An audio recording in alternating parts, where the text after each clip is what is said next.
മെഹബൂബായി വരുമായിരുന്നു. മെഹബൂബായിയുടെ ഒരു കയ്യാളായിട്ട് അന്ന് സഹായിയായിട്ട് വന്നിരുന്ന ആളായിരുന്നു പിന്നെ പ്രശസ്തനായ ഉംബൈക്ക. ഗീതേ ഹൃദയ സഖി ഗീതേ. പിന്നെ ഇവരുടെയൊക്കെ മനസ്സിൽ ഈ പാടുമ്പോഴെല്ലാം സങ്കടമാണ്.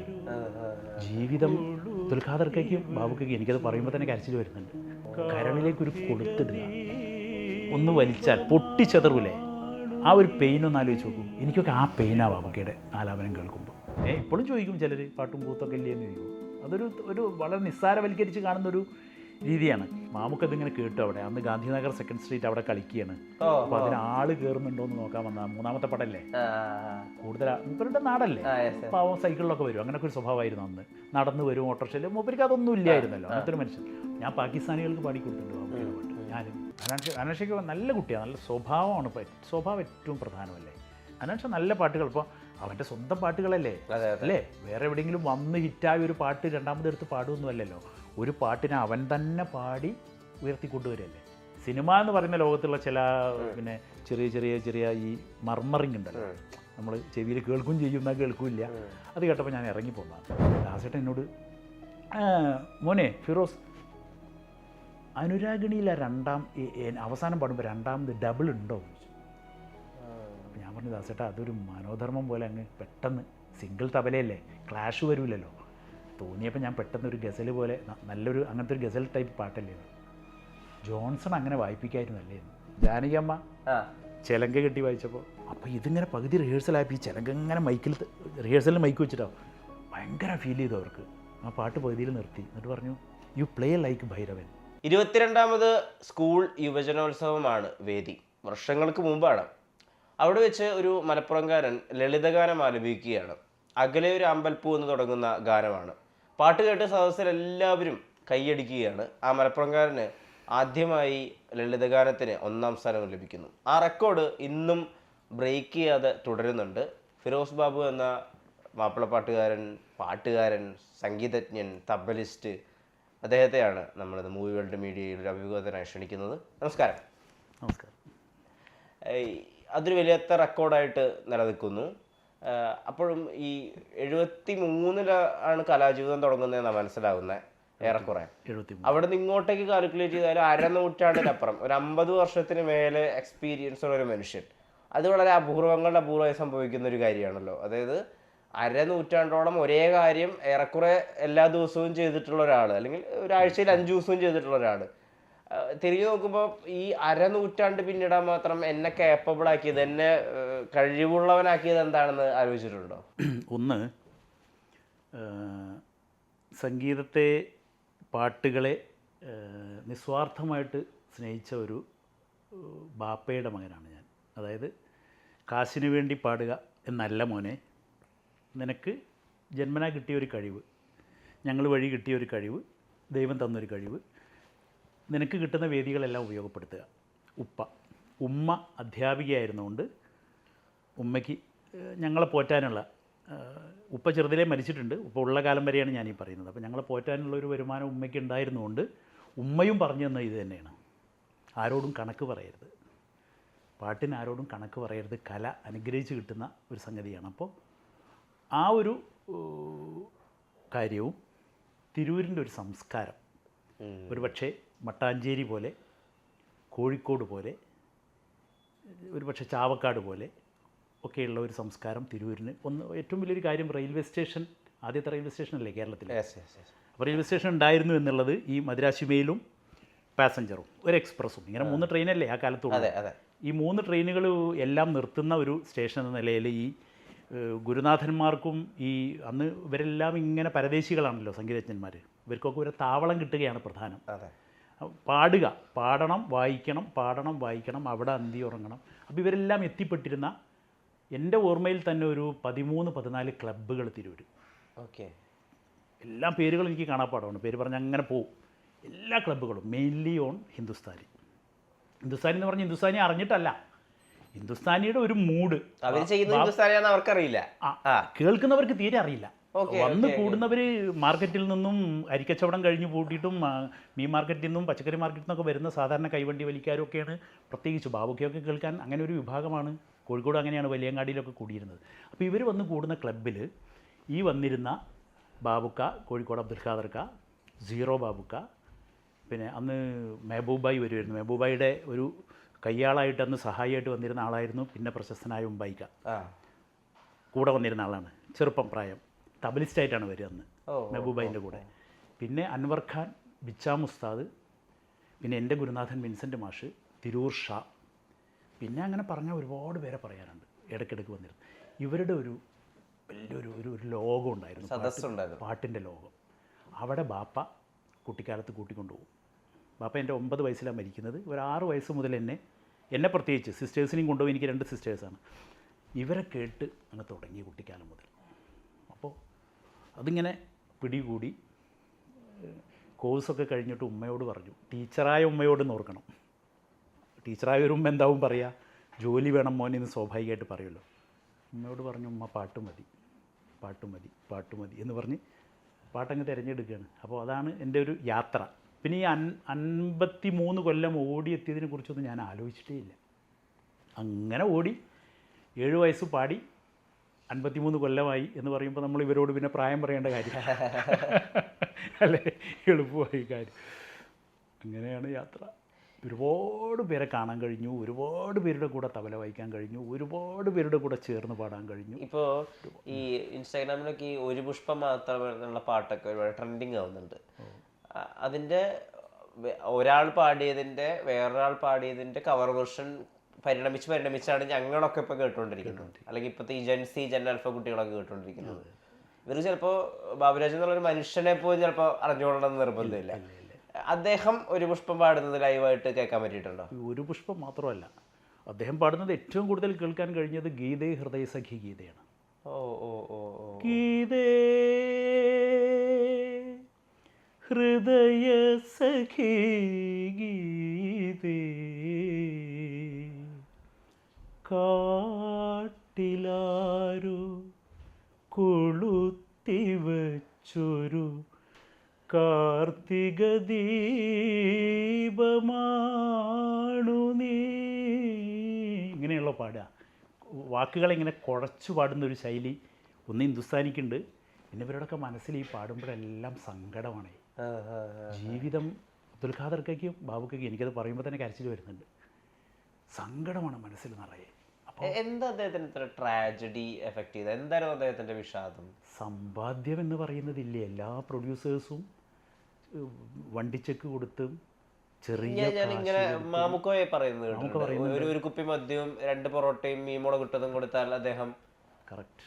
മാമുക്ക പറയുന്നതിൻ്റെ അപ്പുറത്തേക്ക് എനിക്ക് അതിനെക്കുറിച്ച് ഒന്നും പറയാനില്ല.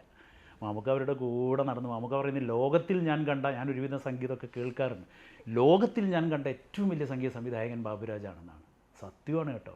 ഞാൻ പാകിസ്ഥാനികൾക്ക് പാടിക്കൊടുത്തിട്ടുണ്ട് ബാബുക്കയുടെ പാട്ട്. ഞാൻ മെഹദി ഹസൻ സാബിൻ്റെ പെങ്ങളുടെ മകൻ ഹുസൈൻ സാബ് വന്നിരുന്ന ബലൂജി ക്ലബ്ബ് എന്ന് പറയുന്ന ഒരു പാകിസ്ഥാൻ ക്ലബ്ബ് ദുബായിലുണ്ടായിരുന്നു. ഞാൻ ഗൾഫിൽ നിന്ന കാലം ഞാൻ അദ്ദേഹത്തിന് ഉസ്താദ് ബടാ ഉസ്താദ് ഹുസൈൻ സാബ്, അയാൾക്ക് ഞാൻ കടലെ നിലക്കടലെ അസ്തമന കടലിനകലൊക്കെ പാടിക്കൊടുത്തപ്പോൾ അയാൾ ചോദിക്കുക, കോനെ എ മ്യൂസിക് ഡയറക്ടർ. അയാളിങ്ങനെ എന്തോ ആയിപ്പോയിട്ട് എന്നോട് ചോദിക്കുക, കോനെ എ മ്യൂസിക് ഡയറക്ടർ ഏ നൗഷാദ് ജി കാ ഓ ഐസ വാല മ്യൂസിക് ഓ മദൻ മോഹൻ കാ ഐസ, അങ്ങനെ പറയുന്നത്. എല്ലാത്തിൻ്റെ ഒരു ഫ്യൂഷനോടെ എന്നാൽ ഒറ്റയ്ക്കൊരു ഐഡൻറ്റിറ്റി ഉണ്ട്. അപ്പോൾ അവരെ കേൾക്കാൻ ഗീത ഞാൻ ഒരുപാട് കേട്ടിട്ടുണ്ട്. ക്ലബ്ബിൽ വന്നിരുന്ന് ഇങ്ങനെ പാടുമ്പോൾ എന്നെയൊക്കെ കൊണ്ടുപോയിട്ട് ബാപ്പ പെട്ടെന്ന് തിരിച്ചു കൊണ്ടുവരും. കാരണം എന്താ, പിറ്റേ ദിവസം സ്കൂളിൽ പോകണമല്ലോ. അപ്പോൾ പെട്ടെന്ന് ഒരു ചൂട്ട് കത്തിച്ചിട്ടാണ് അന്നത്തെ യാത്രകളൊക്കെ. ചൂട്ടാണല്ലോ, അല്ലെങ്കിൽ നമ്മുടെ 16 കട്ടയുടെ ബാറ്ററി എന്നാന്ന് പറയാം. ഒരുപാട് ബാറ്ററി ഇട്ട് ചൂട്ടാണ് പലപ്പോഴും. അപ്പോൾ ഈ ചൂട്ട് കത്തിച്ച് തിരിച്ചു കൊണ്ടുവന്നാക്കിയിട്ട് ആ ചൂട്ട് കത്തിച്ച് ബാപ്പ വീണ്ടും പോകും. പിന്നെ ബാപ്പ വരുന്നത് പുലർച്ചെയായിരിക്കും. കാരണം പുലർച്ചെ വരെ കേൾക്കാനുള്ള സംഗതിയാണ് ഈ ക്ലബ്ബിൽ നടക്കുന്നത്. ഈ ഗീതയെ, അതുപോലെ അസ്തമനക്കടലിനകലെ, പിന്നെ ഇപ്പം ഞാൻ പറയണ്ടല്ലോ പ്രാണസഖി താമസമതി. ഞാൻ ഈ കേട്ടു എന്ന് പറയുന്ന ഈ ക്ലബ്ബിലെ ആലാപനമാണ് നമ്മൾ കേട്ട മനോരമയുടെ കാസറ്റ്. അത് മനസ്സിലാക്കിയതല്ലേ വലിയങ്ങാടിയിലെ ക്ലബ്ബിൽ ഇരുന്നിട്ട്. അത് റെക്കോർഡ് ചെയ്തതല്ലേ. അത് റെക്കോർഡ് ചെയ്തിട്ട് വർഷങ്ങൾക്ക് ശേഷം മനോരമ അവരുടെ കയ്യിൽ നിന്ന് വാങ്ങുന്നതാണത്. ഈ ദാസേട്ടൻ പാടുന്ന വേർഷനൊക്കെയാണല്ലോ പോപ്പുലർ. ദാസേട്ടൻ പാടുന്നത് ബാബുക്ക് പാടുമ്പോൾ എന്തായിരുന്നു അതിൽ ഏറ്റവും പ്രത്യേകത? എന്തായിരുന്നു ഒരു സ്പെഷ്യലായിട്ട് തോന്നിയിട്ടുണ്ടായിരുന്നത്? അതിപ്പോൾ എനിക്ക് തോന്നിയത്, ബാബുക്ക ദാസേട്ടനും ഹൃദയം എടുത്ത് പാട്ടിലേക്ക് വെക്കുന്നുണ്ടെന്ന് നമ്മൾ പറയണം. പക്ഷെ ദാസേട്ടനാണല്ലോ. പക്ഷെ ബാബുക്ക എന്തെല്ലാം എടുത്താണ് ആ പാട്ടിലേക്ക് വെക്കുന്നത്. പാട്ടല്ല, തൊണ്ടയിൽ നിന്നൊരു ശബ്ദം മാത്രമാണ്. ബാബുക്ക എന്തോ എടുത്ത് ആ പാട്ടിലേക്ക്, എനിക്ക് അങ്ങനെ പറയാൻ കഴിയുള്ളൂ. പിന്നെ ബാബുക്കയുടെ ആലാപനത്തിൽ നമുക്ക് എന്താ തോന്നുകയെന്ന് വെച്ചാൽ, ഇപ്പോൾ നമ്മുടെ ശരീരത്തിൽ ഏറ്റവും ദ മോസ്റ്റ് ടെൻഡർ പാട്ടെന്ന് പറഞ്ഞാൽ കരളല്ലേ, ഹാർട്ട് പൊട്ടൂല വേഗം. അതിലേക്കൊരു കൊളുത്തങ്ങിട്ടിട്ട് ഒരൊറ്റ വലിച്ചാലുള്ള ഒരു വേദന എന്തായിരിക്കും എന്ന് ആലോചിച്ച് നോക്കൂ. കരളിലേക്കൊരു കൊളുത്തിടുക, ഒന്ന് വലിച്ചാൽ പൊട്ടിച്ചെതറൂലേ, ആ ഒരു പെയിൻ ഒന്ന് ആലോചിച്ച് നോക്കൂ. എനിക്കൊക്കെ ആ പെയിനാണ് ബാബുക്കയുടെ ആലാപനം കേൾക്കുമ്പോൾ. അന്ന് ഈ അദ്ദേഹത്തിന് ചുറ്റും ഒരുപാട് വലിയ സദസ്സും ഉണ്ടായിരുന്നല്ലോ. അപ്പം അന്ന് അദ്ദേഹത്തിനോട് ഇത് ശരിയല്ല, ഇപ്പോൾ അദ്ദേഹം എനിക്കിപ്പോഴും എൻ്റെ ഒരു റിസർച്ചൊക്കെ പ്രകാരം അദ്ദേഹം ദേവരാജ മാസ്റ്ററെ പോലെ ആളുകൾ സെലിബ്രേറ്റ് ചെയ്തിട്ടില്ല. അതായത് ഒരു മൊത്തം ഇന്ത്യ എന്നുള്ള രീതിയിലോ, അതായത് ഇളയരാജ സാറിനെ പോലൊന്നും അദ്ദേഹത്തെ സെലിബ്രേറ്റ് ചെയ്യാൻ പറ്റിയിട്ടില്ല. ഒന്ന്, അദ്ദേഹം അത്രയും കാലം ജീവിച്ചില്ല. രണ്ട്, അത് അദ്ദേഹത്തിന് തന്നെ മാർക്കറ്റ് ചെയ്യാനോ ഡോക്യുമെന്റ് ചെയ്യാനോ ഒന്നും സാധിച്ചിട്ടില്ല എന്നാണ് ഞാൻ വിചാരിക്കുന്നത്. അന്ന് ഉപദേശിക്കുന്നവരുണ്ടായിരുന്നോ, ഹെൽത്ത് നോക്കണം, നിനക്ക് ഒരുപാട് കഴിവുണ്ട്, ഒരുപാട് കാലം മുന്നോട്ട് പോകേണ്ടതാണ് സർ, അങ്ങനെ പറയുന്ന ആളുകളുണ്ടായിരുന്നോ?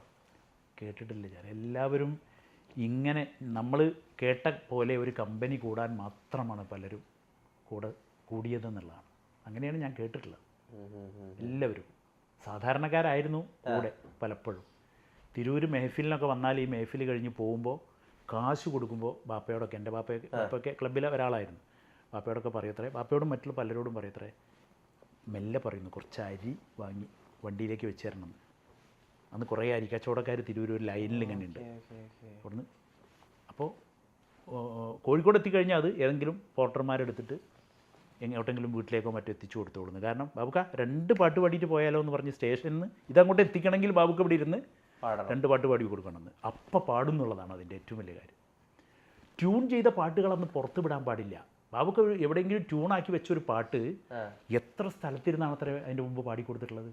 ആ ബാബുക്ക അടുത്ത് ഒരു പാട്ട് ചെയ്തിട്ടുണ്ടടാ, കേൾക്കണോ, സിനിമയിലേക്ക് കൊടുക്കുന്നതിൻ്റെ റെക്കോർഡിങ്ങിൻ്റെ മുമ്പ് ഇത് പുറത്ത് വിടാൻ പാടില്ല എന്നാണ്. അത് ഒന്നുമല്ല, വേറൊന്നുമല്ല, നിയമമൊന്നുമല്ല. അവിടെ ഇരുന്ന് പാടി കൊടുക്കുന്നു. അങ്ങനെ എത്രയോ പാട്ട് കേട്ടവരാണ് ഔക്കുബായി, കോഴിക്കോട് അബൂബക്കർ, പപ്പേട്ടൻ, ഇത് മലബാറിലെ സീനിയർ മോസ്റ്റ് കീബോർഡ് ആർട്ടിസ്റ്റ് പപ്പേട്ടനൊക്കെ പറയാം ഇങ്ങനെ പാടിത്തരുന്നത്.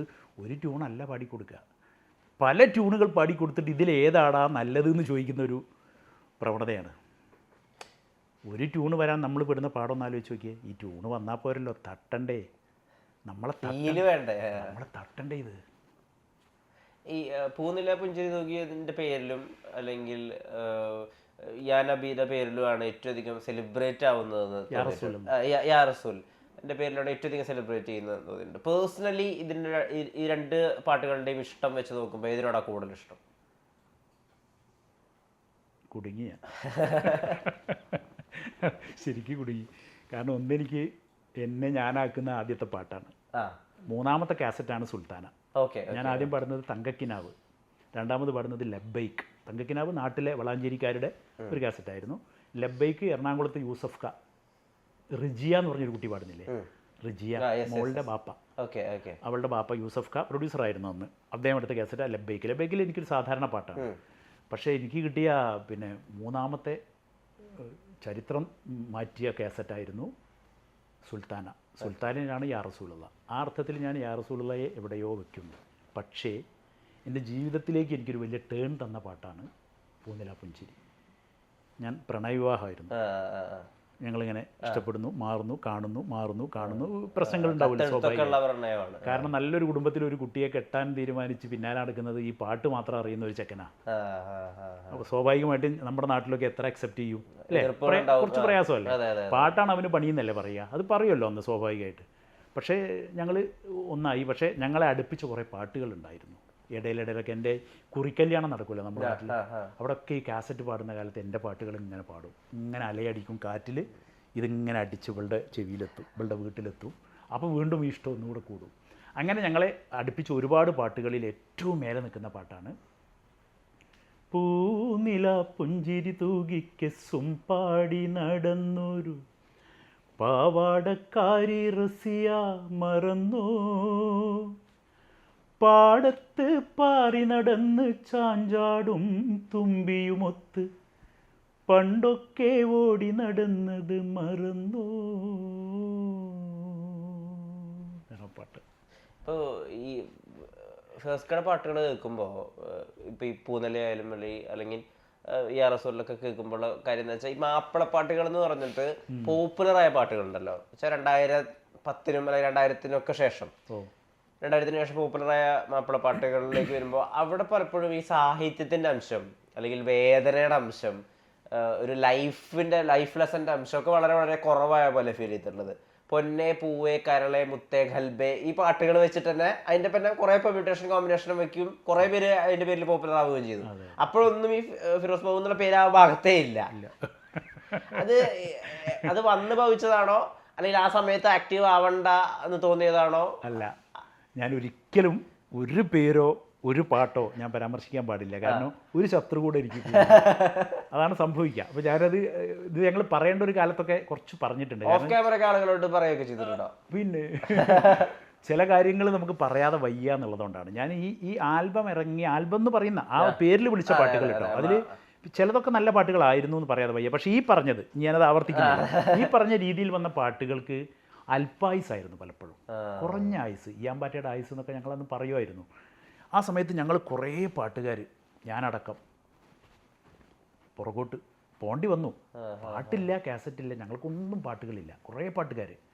പക്ഷേ ഞാൻ ആ സമയത്ത് എൻ്റെ പേര് പോലും എവിടെ ഇല്ലായിരുന്നു എന്ന് പറഞ്ഞാൽ, ഞാൻ ഈ ആൽബങ്ങളുടെ ട്രെൻഡ് ഇങ്ങനെ കത്തി വന്ന സമയത്താണ് ഞാൻ പ്രവാസിയാവുന്നത്. നമ്മൾ ജീവിതം കരുപ്പിടിപ്പിക്കാനുള്ള ശ്രമങ്ങൾ നടത്തിയില്ലെങ്കിൽ ജനം എന്താ പറയാന്നറിയോ കലാകാരന്മാരെ കുറിച്ച്? പാട്ടും പാടി നടന്ന് ആ കുട്ടികളെ സ്ഥിതി കണ്ടില്ലേ, ഞങ്ങളുടെ നാട്ടിലൊരു ഭാഷ, ആ പിള്ളേരെ സ്ഥിതി കണ്ടില്ലേ, ഓൻ പാട്ട് എന്നും പറഞ്ഞ് അങ്ങനെ നടന്ന് പാട്ട് 24 മണിക്കൂർ കാണുമ്പോൾ ഈ മൂളൽ തന്നെ ബെയ്ത്ത് തന്നെ എന്നൊക്കെയാണോ പറയാ. പാട്ടും ബെയ്ത്തും ആണ് നമ്മളെ കളിയാക്കി പറയാം. അല്ലെങ്കിൽ ചോദിക്കല് പാട്ടും കൂത്തും എന്നാണ് ചോദിക്കുന്നവർ. അപ്പോൾ ഈ കൂത്തും ഒക്കെ ഇട്ട് നടന്നു. ഇപ്പോഴും ചോദിക്കും ചിലർ, പാട്ടും കൂത്തൊക്കെ ഇല്ലേ എന്ന് ചോദിക്കും.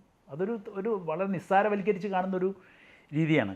അപ്പോൾ അവിടെ നമ്മൾ പരാജയപ്പെടുമെന്ന് തോന്നിയപ്പോൾ ടക്ക് എല്ലാം വിട്ടു, നേരെ ഗൾഫ്. അതൊരു കണക്കിന് നല്ലതുമായി. തീർച്ചയായിട്ടും നന്നായി. 12 കൊല്ലം ഒരേ കമ്പനിയിൽ, ഒമാൻ ഇൻഷുറൻസ് കമ്പനിയിൽ ജോലി ചെയ്ത്, നല്ല കമ്പനി, GCCയിലെ നമ്പർ. അല്ല, അവിടെ നിൽക്കുമ്പോൾ ഈ മാപ്പിള ആൽബങ്ങളുടെ ട്രെൻഡ് കണ്ടിട്ട് ദുഃഖം തോന്നിയിട്ടുണ്ടോ?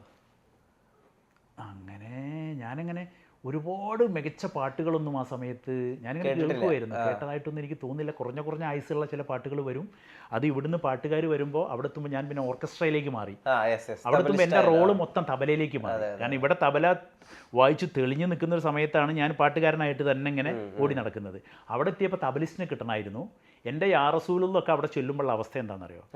ഇനി ആ പാട്ട് പാടിയിട്ട് അതിന്മേൽ ഒരു പരീക്ഷണം പ്രവാസികൾ നടത്താനില്ല. എല്ലാവരുടെ ഓപ്പണിംഗ് സോങ്ങും യാ റസൂലുള്ളയാണ്. അപ്പോൾ എന്നോട് ഗിറ്റാറിസ്റ്റ് ലത്തീഫുണ്ട്, ചാവക്കാട്ടിലെ ലത്തീഫ്, എന്നോട് അവിടെ ഫസ്റ്റ് കണ്ടപ്പോൾ പറഞ്ഞു, ഫിറോസ് ബാബു നിങ്ങളല്ലേ യാ റസൂലുള്ള ശരിക്കും പാടിയത്? അതെ, ഇതിൻ്റെ ഒറിജിനൽ പടിഞ്ഞൊന്ന് പാടിക്കൊടുക്കണം കേട്ടോ. ഇവിടെ ഏതെങ്കിലും ഒരു സ്റ്റേജിൽ ഇതിൻ്റെ ഒറിജിനലൊന്ന് പാടിക്കൊടുക്കണേന്ന്. കാരണം പലരും പല ഇഷ്ടത്തിന് പാടുകയാണ്. അപ്പോൾ അങ്ങനെ കുറേ വേദികൾ. അത് പക്ഷേ ഭയങ്കര ടഫായിട്ടുള്ളൊരു പാട്ടും കൂടിയല്ലേ? അതായത് കുറേ നേരം ബ്രത്ത് പിടിക്കണം, കുറെ കടികട്ടിയായിട്ടുള്ള വാക്കുകളാണ്. ചോദിക്കണ്ടോ, ആലിക്കുട്ടിക്കുരിക്കൾ ആരാ? TP ആലിക്കുട്ടിക്കുരിക്കൾ എന്ന് പറഞ്ഞാൽ ഭയങ്കര രചയിതാവല്ലേ, സാധ്യ രചയിതാവല്ലേ. അറബി മലയാളം അറിയാം, ശുദ്ധ മലയാളം അറിയാം, രണ്ടും ചേർത്ത് എഴുതിയൊരു പാട്ടാണ്. എത്ര സമയം എടുത്തിട്ട് അത് പഠിച്ചത്, ആ പാട്ടിൻ്റെ വരികൾ പഠിച്ചത്? അത് ഞാൻ പഠിക്കാൻ മ്യൂസിക് ഡയറക്ടർ സാധാരണ ഹാർമോണിയം വെച്ച് പാട്ട് പറഞ്ഞു തരുന്നൊരു സമയം എനിക്ക് എടുക്കേണ്ടി വന്നില്ല. എന്താ പറയുക, കാരണം ഞാൻ പാടുന്നത് 84, 82, 81, 80, 79 KR വേണുവേട്ടൻ എന്ന് പറയുന്ന വലിയ പാട്ടുകാരൻ ലീഡ് ചെയ്തുകൊണ്ട് ഫസീലത്ത, ഇന്ദിര ജോയ്, സോണിയ, TKM കോയ, വസന്തകുമാർ, പിന്നെ വിയൻകുട്ടി മാഷ അടക്കമുള്ള എല്ലാവരും ചേർന്ന് നിന്നിട്ട് ഈ പാട്ട് വിയൻകുട്ടി മാഷയുടെ ട്രൂപ്പിൽ സ്ഥിരം ഞാൻ കേൾക്കുന്നതാണ്. ഞാനന്ന് പോയിക്കൊണ്ടിരിക്കുന്നത് KMK വെള്ളയിൽ MP ഉമ്മർകുട്ടി, KS മുഹമ്മദ് കുട്ടി, KT മുഹമ്മദ് കുട്ടി, റംലാബിക, മൈഷാബിക ഇവരുടെ കൂടെയാണ്. മാഷ കൂടെ കുട്ടികൾ ഇഷ്ടം പോലെ ഉണ്ട്. പക്ഷെ ഞാനിത് എല്ലാ വേദിയിലും കേൾക്കുന്നുണ്ട്. എനിക്ക് കാണാപ്പാടാണ് പാട്ട്, കേട്ട് കാണാപ്പാടാണ്. വരികൾ കൈ തന്നു. അതിൻ്റെ ഏറ്റവും വലിയ സംഗതി അതല്ല, കോഴിക്കോട് അബൂബക്കർ എന്ന വലിയ സംഗീത സംവിധായകൻ ദാസേട്ടനെ കൊണ്ട് പാടിക്കണമെന്ന് മോഹിച്ച പാട്ടാണ്. ഏതിൻ്റെ കൂടെ? കരയാനും പറയാനും, കണ്ണീരിൽ മുങ്ങി ഞാൻ, മൗത്തും ഹയാത്തിനും, ഉമ്മയെ ചോദിച്ച്, ഈ വർക്കിൽ കയറേണ്ട പാട്ടായിരുന്നു. എന്തോ ആ വർക്ക് കുറച്ച് നീണ്ടപ്പോൾ വേറൊരു കാസറ്റ് പിറക്കുന്നു എന്നുള്ളൊരു സമയം വന്നപ്പോൾ ഉക്കുബായി ഈ പാട്ട് അതിലേക്ക് അടർത്തി ഇങ്ങോട്ട് എടുത്തു. ഇത് ഫിറോസ് പാടട്ടെ എന്നായിരുന്നു. എന്നെ ഉക്കുബായി എങ്ങനെയാണ് അന്ന് തീരുമാനിച്ചെന്നുള്ളത്, ഞാൻ കുറച്ച് ഹൈ പാടുമായിരുന്നു നന്നായിട്ട് ആ സമയത്ത്. അതുകൊണ്ടായിരിക്കാം. കോഴിക്കോട് അബൂബക്കർ എന്ന് പറഞ്ഞ വലിയ സംഗീത സംവിധായകൻ, ഞാൻ എൻ്റെ ഗുരുനാഥൻ വിൻസെൻ്റ് മാഷ കഴിഞ്ഞാൽ ഏറ്റവും കടപ്പെട്ട മനുഷ്യൻ. എത്ര പാട്ടുകളാണ് എനിക്ക് തന്നത്. അതിൻ്റെ ഒരു ക്രീം ഭാഗം പാടാൻ പറ്റുമോ? അതിൻ്റെ പ്രധാന ഭാഗം വിരുത്തമാണ് ഏറ്റവും പ്രധാനം. വിരുത്തം കേട്ടപ്പോഴാണ് മാമുക്ക എന്നോട് പറഞ്ഞത്. മാമുക്കയാണ് ആദ്യം കമൻറ്റ് തന്നത്. മാമുക്ക ഫ്ലാഷ് എന്ന് പറയുന്ന കോഴിക്കോടത്തെ കാസറ്റ് കടയിൽ എല്ലാവരും വന്ന് കൂടുന്നൊരു കാസറ്റ് കട ജയിൽ റോട്ടിൽ ഡേവിസൻ്റെ തൊട്ടുണ്ടായിരുന്നു. മാമുക്ക ഇതിങ്ങനെ കേട്ടു. അവിടെ അന്ന് ഗാന്ധിനഗർ 2nd സ്ട്രീറ്റ് അവിടെ കളിക്കുകയാണ്. അപ്പോൾ അതിന് ആള് കയറുന്നുണ്ടോ എന്ന് നോക്കാൻ വന്ന മൂന്നാമത്തെ പടല്ലേ, കൂടുതൽ മൂപ്പരുടെ നാടല്ലേ, പാവം സൈക്കിളിലൊക്കെ വരും. അങ്ങനെയൊക്കെ ഒരു സ്വഭാവമായിരുന്നു അന്ന്. നടന്ന് വരും ഓട്ടോറിക്ഷയിൽ. മൂപ്പർക്ക് അതൊന്നും ഇല്ലായിരുന്നല്ലോ, അങ്ങനത്തെ ഒരു മനുഷ്യൻ. മാമുക്ക അവിടെ നോക്കാൻ വന്നിട്ട് ഇവിടെ ഫ്ലാഷിൽ നിൽക്കുമ്പോൾ ഇതിങ്ങനെ കാസറ്റ് ഇങ്ങനെ പാടിക്കുകയാണ് അഷ്റഫ് ഖാൻ. അഷ്റഫ് ഖാനോട് ആരാടോ അഷ്റഫേ എന്ന് ചോദിച്ചു. ഇതാ ഇവന്, ഞാനവിടെ ഒരു പ്രോഗ്രാമിന് പോകാൻ വേണ്ടി നിൽക്കുകയാണ്, ഔക്കുബായിയുടെ പ്രോഗ്രാം. ഇതാ ഇവൻ മോമ്പാ, കോഴിക്കോടൻ സ്റ്റൈലിൽ മോമ്പാ. പേരെന്താടോ? ഫിറോസ് ബാബു. എന്ത് വിളിയാ മോനെ ജി വിളിച്ചത്, ഇങ്ങനെയാടാ വിളിക്കേണ്ടത്. യാ റസൂലല്ലാഹ്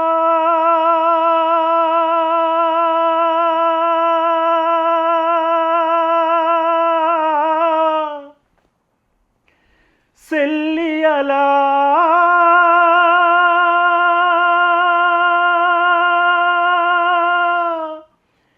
യാ ഹബീബി യാ ഹബീബി യാ ഹബീബി. ഇതായിരുന്നു ബിരുത്തം. ഇത് കേട്ടിട്ട് ആളുകൾ പറഞ്ഞിട്ടോ എന്നാ പിന്നെ ഹരിമുരളീരോ ഗംഗയൊക്കെ ഒന്ന് പാടി ട്രൈ ചെയ്ത് നോക്കിവിടെ. അത്ര ടഫല്ല. അതെ അതെ, അല്ല പാടാറുണ്ടായിരുന്നു നമ്മൾ. ഗംഗയൊന്നും ഞാൻ പാടിയില്ല കേട്ടോ. അയ്യോ, ഗംഗയുടെ ഒക്കെ വലിയ പാട്ടല്ലേ, അത് ആരാ പാടിയത്? ഇപ്പം മലബാറിൽ നിന്ന് ഒരുപാട് പാട്ടുകാരും റാപ്പേഴ്സും ഒക്കെ വരുന്നുണ്ട്. അവരൊക്കെ പലപ്പോഴും ഈ കല്യാണ വീടുകളിലും അല്ലെങ്കിൽ മാപ്പിള പാട്ടുകാർ ആസ്വദിക്കുന്ന ആ ഒരു സർക്കിളുകളിലും മാത്രം ഹിറ്റായ കുറേ പാട്ടുകൾ ഹിറ്റാക്കുന്നുണ്ട്. ഇപ്പോൾ ഡാപ്സി എന്നുള്ള റാപ്പർ ഹിറ്റാക്കിയിട്ടുണ്ട്, ബേബി ജിൻ കുറേ പാട്ടുകൾ ഹിറ്റാക്കുന്നുണ്ട്. പിന്നെ ഇപ്പോൾ ഹനാൻ ഷാ അവിടെ വലിയൊരു പ്രതിഭാസമായിട്ട് നിൽക്കുന്നു. ഇവരെയൊക്കെ കാണുന്നുണ്ടോ, ഇവരൊക്കെ മനസ്സിലാക്കുന്നുണ്ടോ? പിന്നെ ഹനാൻഷയ്ക്ക് നല്ല കുട്ടിയാണ്, നല്ല സ്വഭാവമാണ്. സ്വഭാവം ഏറ്റവും പ്രധാനമല്ലേ. ഞാൻ അങ്ങനെയാണ്. ഞാൻ AVKയെക്കുറിച്ചും MP ഉമ്മർകുട്ടിയെക്കുറിച്ചും മാപ്പിളപ്പാട്ടിലെ എല്ലാ പാട്ടുകാരുടെ കൂടെയും ഞാൻ ബാലഗായകനായ മുതൽ പാടി, ഒരു കാലം പാടി, എല്ലാവരുടെ കൂടെയും പാടി, ഒരാളുടെ കൂടെയും പാടാൻ ബാക്കില്ല. അത് ഞാൻ പ്രത്യേകമായിട്ട് എടുത്ത് പറയാറുണ്ട് 2 പേരെക്കുറിച്ച്. മറ്റാരും കുറവെന്നല്ല, AV മുഹമ്മദ്, MP ഉമ്മർകുട്ടി. കാരണം ഭയങ്കര മനുഷ്യന്മാരായിരുന്നു. നമ്മളെ SPB അവിടെയാണ് വെക്കുന്നത്, റഫീ സാബിനെ അവിടെയാണ് നമ്മൾ വെക്കുന്നത്, എരിഞ്ഞോളി മൂസക്കയും ഞാൻ അവിടെ വെക്കുന്നത്. അവസാന കാലമൊക്കെ സഹായങ്ങൾ മാത്രമായിരുന്നു. ആദ്യമൊക്കെ അദ്ദേഹത്തിന് ഒരുപാട് ബേർഡൻ ഉണ്ടായിരുന്നു. പെൺമക്കളെ കെട്ടിക്കാനും അറയൊരുക്കാനൊക്കെ ഉള്ള ഒരുപാട് പ്രയാസങ്ങൾ ഞങ്ങൾ നേരിൽ കണ്ടവരാണ്, കൂടെ നിന്നവരാണ് ഞങ്ങളൊക്കെ. പക്ഷേ മൂസക്കയുടെ വേറൊരു സമയം വന്നപ്പോൾ മൂസക്ക അവസാനമൊക്കെ സമൂഹത്തിന് വേണ്ടി, സാധാരണക്കാർക്ക് വേണ്ടി എന്ത് ഓർമ്മയില്ല, പ്രശ്നങ്ങളുണ്ടായതൊക്കെ അതൊക്കെ വലിയ സംഗതികൾ. അപ്പോൾ അവിടെയാണ് ശരിക്ക് ആ അർത്ഥത്തിൽ ഈ കുട്ടികളൊക്കെ, ഞാനിവരോടൊക്കെ പറയും, ഇവരൊക്കെ കാണാറും പരിചയമൊക്കെ ഉണ്ട്, അവർക്ക് എന്നെ അറിയാം, നന്നായിട്ടറിയാം.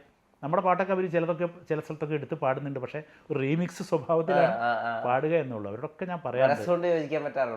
പിന്നെ അങ്ങനെ നമുക്ക് അങ്ങനെ പറ്റില്ല. അല്ലല്ല. ഹനാൻ ഷാ പ്രതീക്ഷ വെക്കാം ഇനി അങ്ങോട്ടേക്ക് ഒരു ഗായകൻ എന്നുള്ള രീതിയിൽ, മ്യൂസിഷ്യൻ എന്നുള്ള രീതിയിൽ, അങ്ങനെയാണോ മനസ്സിലാക്കുന്നത്? തീർച്ചയായിട്ടും. ഹനാൻ ഷാ നല്ല പാട്ടുകൾ, ഇപ്പോൾ അവൻ്റെ സ്വന്തം പാട്ടുകളല്ലേ അല്ലേ, വേറെ എവിടെയെങ്കിലും വന്ന് ഹിറ്റായ ഒരു പാട്ട് രണ്ടാമതെടുത്ത് പാടുമൊന്നുമല്ലല്ലോ. ഒരു പാട്ടിനെ അവൻ തന്നെ പാടി ഉയർത്തിക്കൊണ്ടുവരല്ലേ. ഈ മാപ്പിളപ്പാട്ടിൻ്റെ ടച്ചുള്ള പാട്ടുകൾ അല്ലെങ്കിൽ സൂഫി ടച്ചുള്ള പാട്ടുകളൊക്കെ പാടാൻ വേണ്ടിയിട്ട് നമുക്കിപ്പോൾ ഒറ്റ ഗോ ടു ഓപ്ഷൻ എന്ന് പറയുന്നത് ഷഹബാസ് അമനാണ് നിലവിൽ ഇപ്പോൾ മലയാളത്തിൽ. ഇപ്പോൾ ഷഹബാസ് അമനെ പോലെ തന്നെ കുറച്ചുകൂടി സിനിമയിൽ ശ്രദ്ധ കേന്ദ്രീകരിച്ചിരുന്നെങ്കിൽ, സിനിമ കിട്ടാൻ വേണ്ടി ക്ഷമയോടുകൂടി കാത്തിരുന്നെങ്കിൽ ആ രീതിയിൽ തന്നെ സെലിബ്രേറ്റ് ആവുകയും ആ രീതിയിൽ തന്നെ സിനിമ കിട്ടുകയും ചെയ്തിരുന്നില്ലേ? അപ്പോൾ കുറച്ചുകൂടി പ്രസിദ്ധിയും കുറച്ചുകൂടി സന്തോഷം കിട്ടായിരുന്നില്ലേ? അങ്ങനെ ആലോചിച്ചിട്ടുണ്ടോ? വന്ന സിനിമ ഇപ്പം എന്നാ നിങ്ങൾക്ക് സിനിമ കിട്ടിയത്?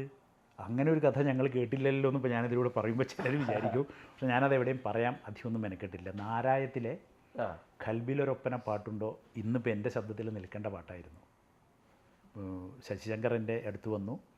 എൻ്റെ ഭാര്യയുടെ ഏട്ടത്തിയുടെ ഭർത്താവ് അസീസ്, അദ്ദേഹത്തിൻ്റെ സുഹൃത്തായിരുന്നു. അവരുടെ സുഹൃത്ത് പ്രേമൻ, ചാനലുകളൊക്കെ ആയിട്ട് കോഴിക്കോട് ബന്ധപ്പെട്ട് വർക്ക് ചെയ്യുന്ന ഒരാൾ, LICയിലായിരുന്നു. പ്രേമൻ എൻ്റെ അടുത്ത സുഹൃത്തായിരുന്നു. ഇവരെല്ലാം വന്നു. PK ഗോപിയേട്ടൻ എഴുതുന്നു, ജോൺസൺ മാഷ് ഈണം കൊടുക്കുന്നു, ഒരു റഫ് മാത്രം തരാം എന്നൊക്കെ പറഞ്ഞ് പാട്ടിൻ്റെ ട്യൂണ് വരെ ഒരു റഫ് വെറുതെ മൂളി വെച്ചൊരു സാധനം എൻ്റെ കയ്യിലെത്തി. പക്ഷെ അത് എൻ്റെ ഗൾഫിയനായതിന് ശേഷമുള്ള ഫസ്റ്റ് വെക്കേഷനായിരുന്നു. ഇവിടുന്ന് ഈ ഒരു കാലഘട്ടം അങ്ങോട്ട് പോയ ഞാൻ കുറച്ച് ബേഡനൊക്കെ ഉള്ള ഒരു സമയത്ത് ഈ ഒരു പാട്ട് മോഹിച്ച് ഞാനിവിടെ വീണ്ടും ഒറ്റ കൊല്ലം കൊണ്ട് നിന്ന് പോയാൽ കുടുംബം എന്ത് പറയും, ജനം എന്ത് പറയും? നിന്നില്ല ഞാൻ. ഇന്ന് എൻ്റെ ശബ്ദത്തിൽ പാടി പോകേണ്ട പാട്ടായിരുന്നു. കൽബിലൊരൊപ്പന പാട്ടുണ്ടോ, കയ്യിൽ മുന്തിരിച്ചാറുണ്ടോ.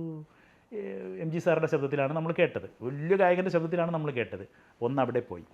സൂഫി പറഞ്ഞ കഥ, ചിത്രചേച്ചിയുടെ കൂടെ ഒരു ഡ്യുവറ്റ്.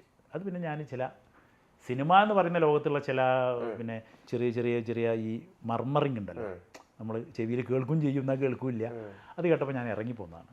ആലുക്കാസ് ടൂറിസ്റ്റ് ഹോമിൽ തൃശ്ശൂർ പോയിട്ട് അവിടുന്ന് അങ്ങനെ ചില കാര്യങ്ങൾ കേട്ടപ്പോൾ ഈ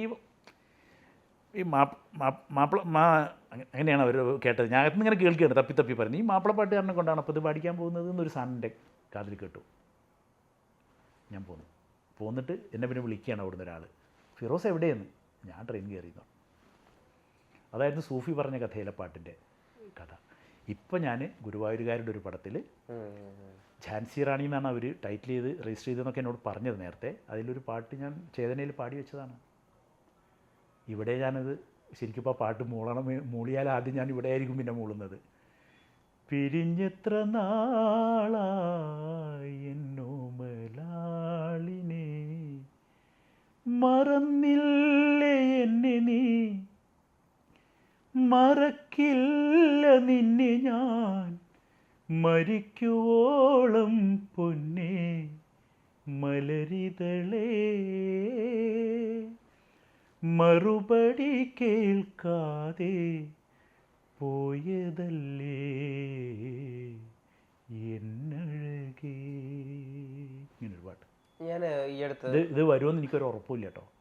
ഈ സിനിമ പെട്ടിയിലായ പോലെയാണ് ശരിക്കും പാടി വെച്ചിട്ടുണ്ടെന്ന്.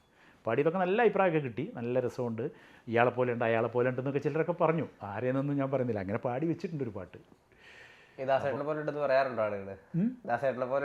അല്ലല്ല, നമ്മളെ ശബ്ദത്തിന് ചില ടച്ച് ഉണ്ടല്ലോ. അയ്യോ ദാസേട്ടനെ പോലെ ദാസേട്ടനെ പോലെ ഉണ്ടെന്നൊന്നും പറയണ്ട. ദാസേട്ടൻ്റെ ദാസേട്ടൻ്റെ അപ്രീസിയേഷൻ കിട്ടിയതൊക്കെ തന്നെ നമുക്ക് ഏറ്റവും വലിയ കാര്യം. അനുരാഗിണി പാടിയിട്ട് ഞാൻ പറഞ്ഞല്ലോ, പിന്നണി ഗായകർക്കെല്ലാം വായിച്ചു എന്ന് പറഞ്ഞല്ലോ, അതാണ് എൻ്റെ ഗൾഫിലെ ജീവിതത്തിലെ ഏറ്റവും വലിയ ഭാഗ്യം.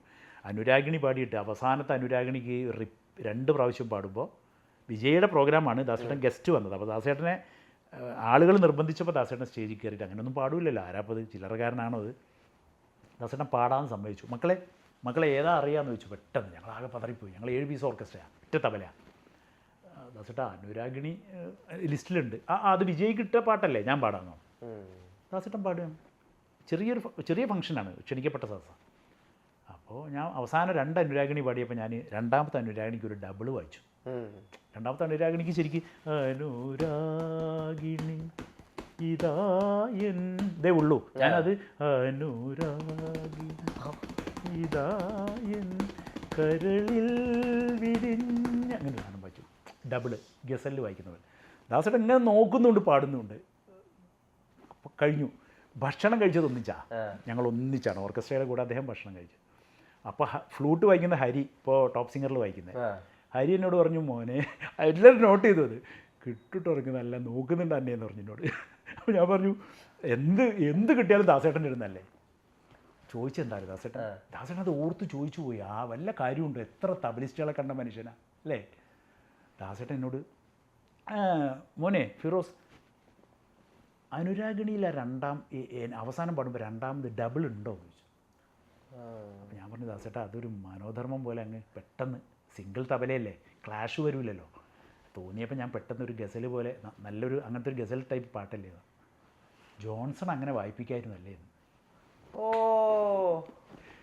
ജോൺസണ് അങ്ങനെ വായിപ്പിക്കായിരുന്നു അല്ലേ എന്ന് ദാസേട്ടൻ. മതി എനിക്ക് ഗിന്നസ്, വേറെ എൻ്റെ അലമാറയിൽ അവാർഡൊന്നും വേണ്ട, ഗിന്നസ് ഇതാ എനിക്ക് കിട്ടിയ ഏറ്റവും വലിയ അവാർഡ്. അങ്ങനെ ഒരു ഇംപ്രവൈസേഷൻ ലൈവായിട്ട് ചെയ്യാൻ പറ്റില്ല അല്ലേ. ഭയങ്കര സംഗതി. ജാനകിയമ്മ ചെലങ്ക കെട്ടി വായിച്ചപ്പോൾ പറയാൻ കഴിയില്ല നമുക്ക്. ഇപ്പം അതിൻ്റെ സ്മരണകളൊക്കെ നടക്കല്ലേ. അത് പിന്നെ കരച്ചിൽ തന്നെ. ബാബുക്ക എന്ന് പറഞ്ഞാൽ കരയും. വേറെ ആരെക്കുറിച്ച് പറഞ്ഞാൽ അത്ര നെർവസ് ആവുന്നില്ല അവർ, അത്ര സെൻറ്റിമെൻ്റലാവുന്നു. ബാബുക്ക എന്ന് പറഞ്ഞാൽ കരയുക, ശരിക്കും കരയുക. പിന്നെ നമ്മുടെ സൂര്യകാന്തി പറയുമ്പോൾ കരയുക, താമരക്കുമ്പിളല്ലോ പറയുമ്പോൾ കരയുക, ഒരു കൊച്ചു സ്വപ്നത്തിന് പോലെ. ഞാൻ ചെലങ്ക കയ്യിൽ ഇവിടെ കെട്ടിയിട്ട് സ്വർണ്ണ വളകളിട്ട കൈകളാൽക്ക് വായിച്ചു കൊടുത്തു. അതിപ്പോൾ സ്വർണ്ണവളകളിട്ട കൈകളെന്ന് പറയുമ്പോൾ ചിക്ക് ചിക്ക് ചിക്ക് ചിക്ക് ചിലങ്ക ഇങ്ങനെ കിലുങ്ങും തബല വായിക്കുമ്പോൾ. അങ്ങനെയാണ് പണ്ട് ഭൈരവൻ എന്ന് പറയുന്ന തബലിസ്റ്റ് വായിച്ചിരുന്നത്, ബാബുക്കയുടെ പ്രിയപ്പെട്ടത്. അപ്പോൾ ഇതിങ്ങനെ പകുതി റിഹേഴ്സലായപ്പോൾ ഈ ചിലങ്ക ഇങ്ങനെ മൈക്കിൽ റിഹേഴ്സലിൽ മൈക്ക് വെച്ചിട്ടാവും ഭയങ്കര ഫീൽ ചെയ്തു അവർക്ക്. ആ പാട്ട് പകുതിയിൽ നിർത്തി. എന്നിട്ട് പറഞ്ഞു യു പ്ലേ ലൈക്ക് ഭൈരവൻ. അത് തമിഴിലും ഇംഗ്ലീഷും എല്ലാം കൂടെ പറഞ്ഞിട്ട് ഞങ്ങൾക്ക് ചേർത്ത് പിടിച്ചു അവിടെ നിന്ന് എണീറ്റ് വന്നിട്ട്. നല്ല ഭംഗിയുണ്ട് അത് കേൾക്കാൻ. ഈ അന്ന് ചെന്നൈയിൽ കേട്ടൊരു ഓർമ്മ എന്നൊക്കെ പറഞ്ഞു. ഞാൻ എന്തോ ആയിപ്പോയി. എനിക്കത് ഞാൻ കണ്ണ് നിറഞ്ഞ് കരഞ്ഞ അമ്മ എന്നൊക്കെ പറഞ്ഞ് കാലിലൊക്കെ വീണ് എന്തൊക്കെയോ സീനായിപ്പോയി അത്. അപ്പോൾ മറ്റേ ആർട്ടിസ്റ്റുകളൊക്കെ പറഞ്ഞു ഫിറോസ് ഇതിലും വലിയൊരു പ്രശംസ കിട്ടാണ്ടോ എനിക്കെന്ന് പറഞ്ഞു. പിന്നെ ഈ ഭൈരവനെക്കുറിച്ചും ഇവരെക്കുറിച്ചൊക്കെ ഒരുപാട് പറഞ്ഞു തന്നു. ഒന്നും മറക്കില്ല. എല്ലാവർക്കും വായിക്കാൻ കഴിഞ്ഞു കേട്ടോ. ദുബായിൽ ഞാൻ ഇവിടെ 12 വർഷം എനിക്കൊരു വാക്വം വന്നെങ്കിൽ പോലും അവിടെ ഞാൻ പാട്ടുകാരനല്ലെങ്കിലും OP നയ്യാർക്ക് വായിച്ചതൊക്കെ എങ്ങനെ മറക്കും. അനുരാധ പൊതുവാളിന് വായിച്ചു. അവരെ നോക്കാതിരുന്നാൽ ലതാജി അവിടെ നിൽക്കുന്നു, അവരെ നോക്കിയാൽ അനുരാധ പൊതുവാൾ. അവരെങ്ങനെ നോക്കാതെ വായിച്ചാൽ ലതാജി പാടുന്നു. ഡിറ്റോ ലതാജി. ഒരിക്കലും മറക്കില്ല.